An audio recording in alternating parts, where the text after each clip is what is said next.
Hello, this is my final look at the LEGO Creator 3-in-1 Cozy House Set. I've already covered the main build in its own full-on review, and also the tertiary build, the third one, the C model, which is this A-frame style house. So those have their own videos. Now I'm covering the middle one, which creates this very, very tall thing. It's technically 4 stories because there's an attic space up here that is accessible by many things. As you can see, it's very, very narrow and very stacked. It gives you a very different shape from the others. Is it the most useful? We'll see. Of course, if you are interested in purchasing this, you may see a view products link somewhere around the video player, and you can click on that to see some spots where you can get it. This uses a very large portion of the parts available in the set, so not a whole lot is left on the table after you put this together. That feels good, and there are meaningful interior details as well as some exterior details that didn't necessarily need to be there, but it's good to see these overhangs right here. These little awnings especially are nice. They do match the main roof up above, and just some little flowering plants outside. I personally am not the biggest fan of the look of this down here. It looks a little bit run down just because of the use of light gray masonry bricks in particular. It almost looks like what I might be a little bit biased there just from what LEGO usually does. Maybe in the city line, they would use something like that to represent the crook's hideout or something like that. But this is actually a little cafe. And there's a spot where you can sit down with a couple of figures outside. Got some vines coming up the side, which adds some nice color and texture around there as well. And then you've got the railing here because this is up beside a channel. Could be a lake, could be a river, whatever it is. You've got a couple of boats out here, so a couple of toy boats that are being played around with. And that... that dog, that brick-built dog, you know, a lot of times the brick-built, simple, minifig scaled animals that Creator puts out aren't that great. You know, you kind of have to work at it to accept it as what it's supposed to be. But as soon as I put this one together, I saw Pug.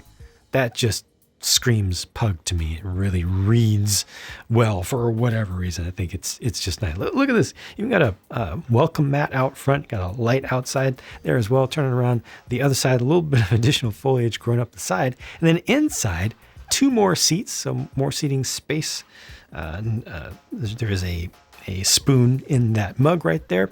And then this is just some sort of dispenser, or it could be a coffee machine, but it's definitely something for dispensing whatever the beverage, the main beverage of choice of this place is. As you would expect, there's no access for minifigures to directly get up to the next level, so you have to imagine that. That's perfectly fine. I'm okay with that, given especially the context here. This is like an art gallery, I suppose, because you know you've got paintings on the wall and some sort of art piece in the middle. I don't know what that's intended to represent. I tried to think about it, but I wasn't able to come up with anything certain. Somebody in chat suggested maybe it's supposed to be a bonsai tree, but probably shouldn't be on the ground for that. So it might just be abstract art of some sort. The other printed tile over there. And there's also a light up above. This is kind of awkward, almost crawl space there, but it does help with the proportions on the outside. And then up here, a little apartment with maybe a home office desk with a wide screen for a computer. Also a mouse off to the side.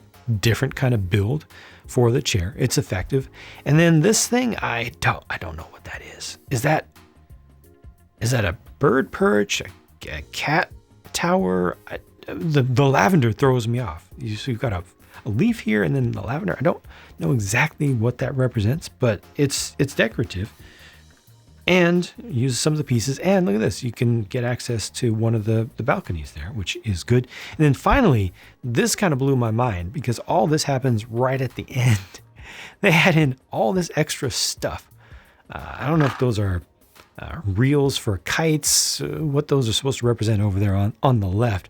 You've got some stacked up old letters, you've got some old dishes, and then toys as well. So, you know I like trains. So there's a train model, probably represents something from LEGO, but it looks really good. Sorry about losing the focus there for a second, but I was getting the other thing out of the attic, which is this classic space.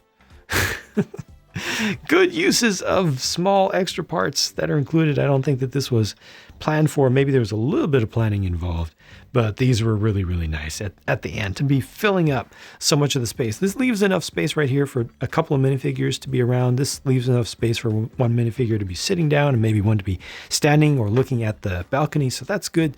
This up here was going to be just a bunch of empty space like they usually do for roof areas for like city sets again, but they went the full creator route and filled it up with more detail than it absolutely needed. And I appreciate that a lot. It definitely adds a lot to the building experience and makes the whole thing feel more charming. But then there's one additional feature.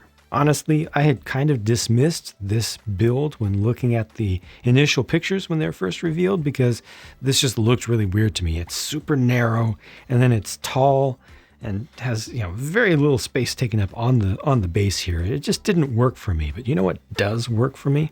Well, other than the preponderance of extra details on the inside, this. Wait. Oh, are you kidding me? That is extra, and that is extra good. With this tall, narrow thing, they give you the ability to close it up. I like that. I like that a lot. That makes more sense to me. It feels more cozy to me. It feels more comfortable. It feels like it would just go with a lot more things in general. The only thing that's missing here is cohesiveness between the kind of underground areas. This is technically not supposed to be seen by human eyes, but I mean, that's the worst thing going on here. Oh, I left the door open. My bad. Was there supposed to be a knob? Maybe I missed there's supposed to be a knob on that. But this looks nice over here. Obviously, these were kind of built as two buildings in universe because we've got completely different materials used for the siding and everything, but they fit together nicely. And all of this, including the deck space, or this could be like a boardwalk right here. Yeah, I would prefer to see this as a boardwalk. This is just public space, not private here. So people will be walking by.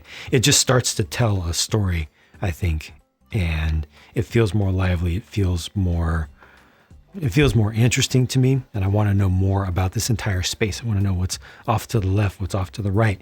Is there a story of, is this a family-owned business, and does one of the owners live in that apartment space? But just the fact that it's closed up really helps, and this definitely makes this a much more valuable build to me. And I really feel ashamed for not having given it a chance the first time around, but thankfully we're here now, and I'm definitely giving it a chance now, and I'm definitely giving this one a big thumbs up. This is a good design in and of itself. Good build, good set, good parts pack, just all good. I was worried about the price of this at first, for $60 US, 60 euros, but with 808 pieces, it kind of starts to make sense on paper. And then when you actually build each of the alternate builds and really appreciate them for what they are, it's there. This is good. This is really good. Yeah. I have nothing bad to say about it. I just want Lego to do more stuff like this, especially houses. We get so few houses, and also small businesses. This size is just right.